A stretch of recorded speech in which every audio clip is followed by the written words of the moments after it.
السلام علیکم ورحمۃ اللہ وبرکاتہ۔ میں ہوں عبدالعزیز خاکسار اور آپ دیکھ رہے ہیں خاکسار ٹی وی۔ آج کا ہمارا پروگرام ہے آپ کے مسائل اور ان کا حل۔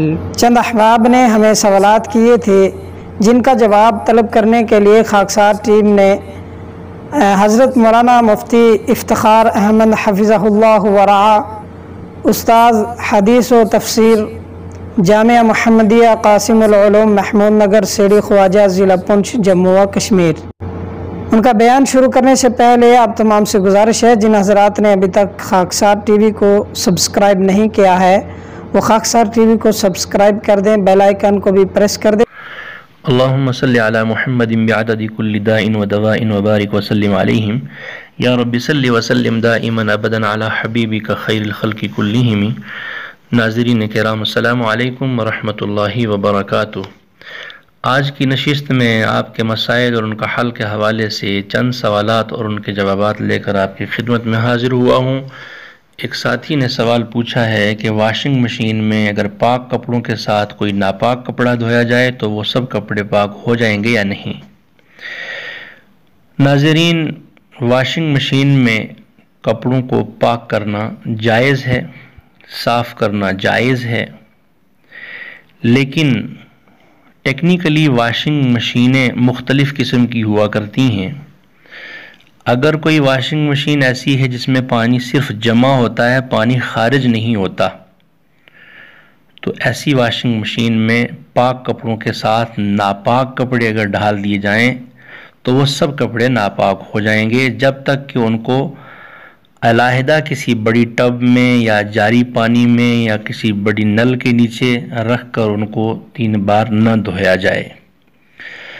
ہاں، اگر واشنگ مشین اس قسم کی ہو کہ جس میں پانی جمع ہوتا ہے، کپڑے اس میں دھلتے ہیں اور دھلنے کے بعد سسٹم کے ساتھ پائپ کے ذریعے پانی خارج بھی ہوتا ہے، تو ایسی واشنگ مشین میں اگر پاک کپڑوں کے ساتھ ناپاک کپڑے بھی دھوئے جائیں تو وہ سب کپڑے پاک ہو جائیں گے۔ اس میں بہتر تو یہ رہتا ہے کہ ناپاک کپڑوں کو الگ پاک کیا جائے اور پاک کپڑوں کو الگ صاف کیا جائے۔ دوسرا طریقہ یہ بھی اختیار کر سکتے ہیں کہ ناپاک کپڑا عموماً پورے طور پر ناپاک نہیں ہوتا، بلکہ کپڑے کا کوئی ایک حصہ ناپاک ہو جایا کرتا ہے، اس لیے بہتر یہ ہے کہ اس ناپاک جگہ کو پہلے آدمی 2-3 بار دھو لے، نچوڑ لے، اس کے بعد پھر ان کو تمام کپڑوں کے ساتھ ملا کر واشنگ مشین میں اگر ڈالے تو کپڑے پاک ہونے میں کوئی شبہ باقی نہیں رہتا۔ دوسرا سوال ہے کہ کیا موبائل میں بغیر وضو قرآن پاک پڑھ سکتے ہیں یا نہیں؟ نیز بغیر وضو اسکرین پر قرآنی آیات کو چھونا کیسا ہے؟ ناظرین، اصل تو قرآن پاک کو وضو کے ساتھ ہی پڑھنا افضل اور بہتر ہے، اور بغیر وضو تو قرآن پاک کو اس طرح چھونا بالکل جائز نہیں ہے۔ رہا مسئلہ مجبوری کی صورت میں، اگر کوئی موبائل استعمال کرتا ہے اور موبائل میں قرآن پاک کا ایپ ڈاؤن لوڈ کیا ہوا ہے اور وہ انسٹال شدہ ہے، اس کو انسٹال کیا ہوا ہے اور وہ اپلیکیشن کھولنے کے بعد قرآنی آیات سامنے آ جاتی ہیں اسکرین پر، تو ان کو بغیر وضو کے پڑھنا جائز ہے۔ لیکن بعض علماء کی رائے احتیاط کے طور پر یہی ہے، اور یہی دل لگتی بات بھی ہے،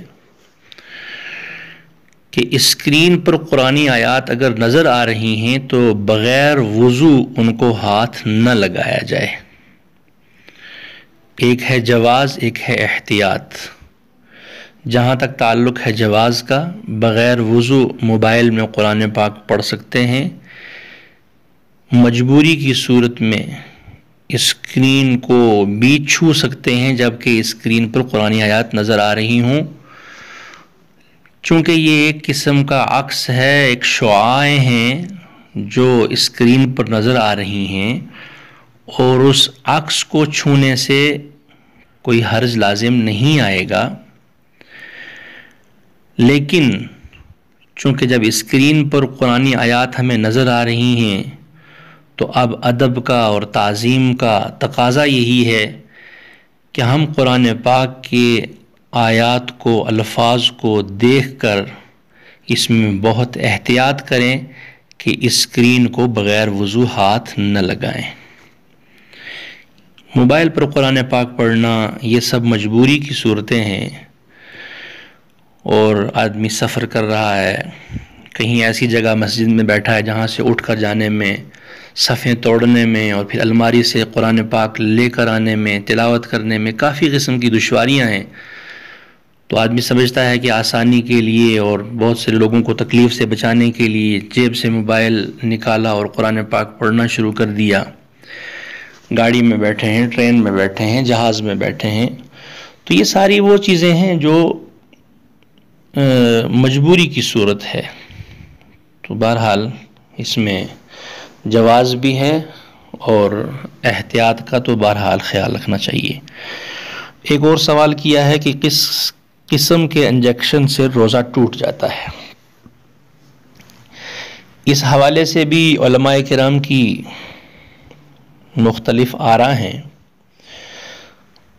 تاہم خلاصتاً آپ حضرات کی خدمت میں عرض ہے کہ وہ انجیکشن جو بطور دوائی استعمال ہوتے ہیں ان سے روزہ نہیں ٹوٹتا، اور جو انجیکشن پروٹین کے لیے، طاقت کے لیے استعمال کیا جائے روزے کی حالت میں، تو ایسے انجیکشن سے روزہ ٹوٹ جاتا ہے۔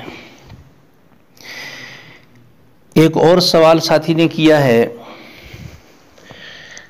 کہ بجلی چوری کرنا کیسا ہے، اور بجلی چوری کرنے کے بعد اس سے جو پانی گرم کیا جاتا ہے، وضو کیا جاتا ہے، نمازیں پڑھی جاتی ہیں، کھانا پکایا جاتا ہے وغیرہ وغیرہ، اس کا کیا حکم ہے؟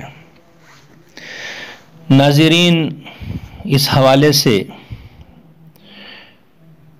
پہلے تو میں یہ عرض کر دوں کہ بجلی چوری کرنا بالکل جائز نہیں ہے،